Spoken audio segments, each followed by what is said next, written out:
Hi అండి, నమస్తే. Welcome back to Rekha home things. ఎలా ఉన్నారు? అందరూ బాగున్నారా? ఈరోజు బ్రెడ్ మిల్క్ ఇలా సింపుల్ ఇంగ్రీడియంట్స్తో చాలా టేస్టీ ఐటమ్ అయితే నేను చూపిస్తాను.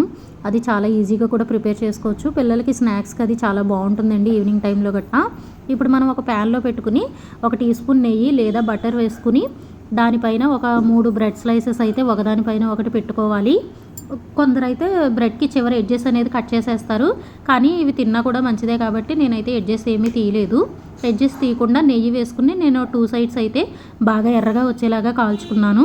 ఇలా కాల్చుకున్న తర్వాత పైనుంచి మనం బ్రెడ్ పైన మిల్క్ని యాడ్ చేసుకోవాలి. ఈ మిల్క్లో కొంచెం మనం షుగర్ అనేది కరిగించి వేసుకున్నాము అంటే టేస్ట్ అనేది బాగుంటుంది, లేదు అంటే చప్పగా అనిపిస్తుంది. కొంచెం మిల్క్ అనేది ఒకేసారి పోసేయకుండా ఇలా కొంచెం కొంచెం బ్రెడ్ పీల్చుకునే వరకు వేసుకుంటూ ఉన్నాము అంటే సమానంగా ఉంటుందండి. లేదు అంటే ఎక్కువ పాలైపోయి మెత్తగా అయిపోయి బ్రెడ్ అంతా కూడా చిదింపోతుంది.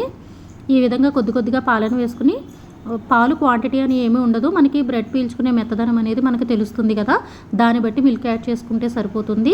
ఈ విధంగా 2 సైడ్లు బాగా ఎర్రగా కాలిన తర్వాత మనం ఒక ప్లేట్లో సర్వ్ చేసుకున్నామంటే ఎమ్మీ స్నాక్ ఐటమ్ అయితే రెడీ అయిపోతుంది. ఇదిగోండి, కట్ చేసినా కూడా చాలా స్మూత్గా ఉంది కదా. ఈ విధంగా బ్రెడ్ రెడీ చేసుకున్నారంటే పిల్లలు చాలా ఇష్టంగా తింటారు.